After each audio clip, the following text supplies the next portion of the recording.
Hello mga kahirap, magandang hapon po sa inyo. Lalo na sa mga aking kapwa ka-59. Magandang hapon at ingat po tayo sa ating duty lagi. Sa ngayon, mayroon po akong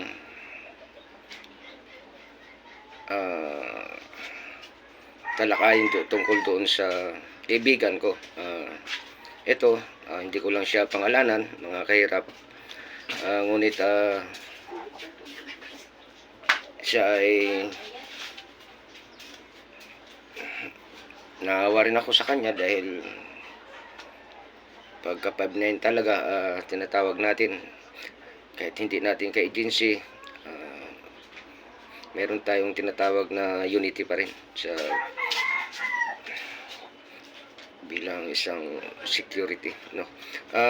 Kaibigan, kasi tumawag sa akin. Hindi naman tayo ang masabi ko, no? Ang mapayo ko sa unang-una sa iyo, sa sinabi mo sa akin, ito na lang, hindi naman tayo perfecto ng mga tao kahit sino. Ang maibigay ko lang sa iyo na ganito po yun. Ang paggawa ng resignation,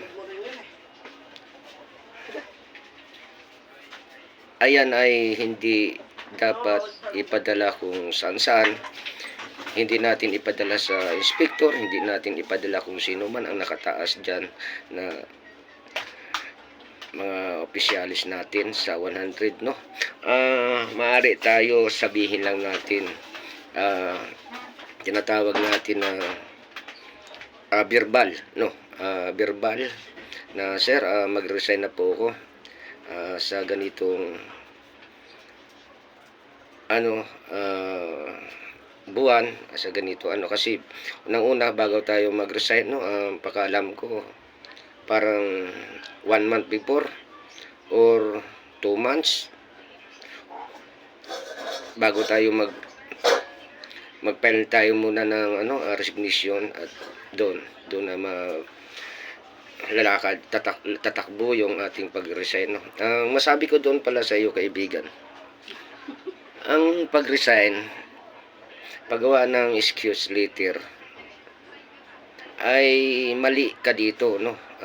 Ganito, mga kaibigan, hindi pwede natin na hindi to tinutolerate ang ganitong sistema, kasi ang resignation na tinatawag natin ay siya yung personal natin. Sa madaling salita, personal natin na nag-resign tayo. Kailangan hindi mo pwede yan na kung saan mo ibigay ang iyong resignation letter.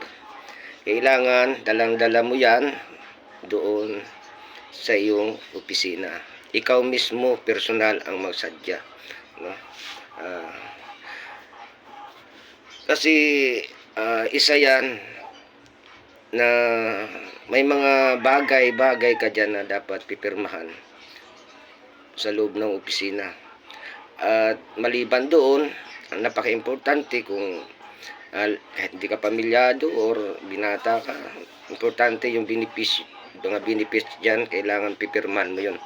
Hindi basta-basta ka mag-resign na gano'n na lang, o sabi mo pinadala mo, sabi naman ng pinadalhan mo siningit lang doon sa git, ay mali po yon. Kaya lagi nyo tatandaan, mga ka-59, ang pag-resign ay personal na sumadya sa ating tanggapan o kung anumang agencies yan, personal tayo na pumunta at ipaliwanag natin bakit tayo nag-resign, kasi mayroon form doon tayo na pipirmahan, ganun po yun. Tapos anong reason mo, ganito. Ito, may sample lang ko sa inyo. Ganito lang po yun, kasimple. Tumanggap, bago tayo pumunta na sa ating agencies, malinis tayo na tinanggap, no? Ngayon, kung tayo naman mag-resign, dapat pakita natin sa ating tanggapan na malinis din tayo umalis. Ganun lang po kasimple para maiwasan natin ang tinatawag na papailan tayo ng awol. Mahirap 'yon. Pag awol, sabi ko sa inyo, kahit isang singkong duling, pag mag-file ang isang jinsis, maniwala kayo, talagang wala kayong makukuha. Kaya maraming salamat, kaibigan. Sana mapakinggan mo itong aking konting payo sa iyo. At lahat sa mga ka-59 ko, ako, hindi naman ako eksperto. Ito lang ay pansariling kaalaman ko lang.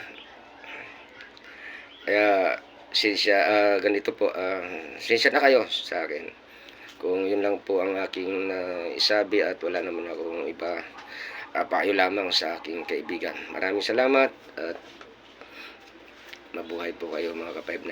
God bless you all. Bye bye.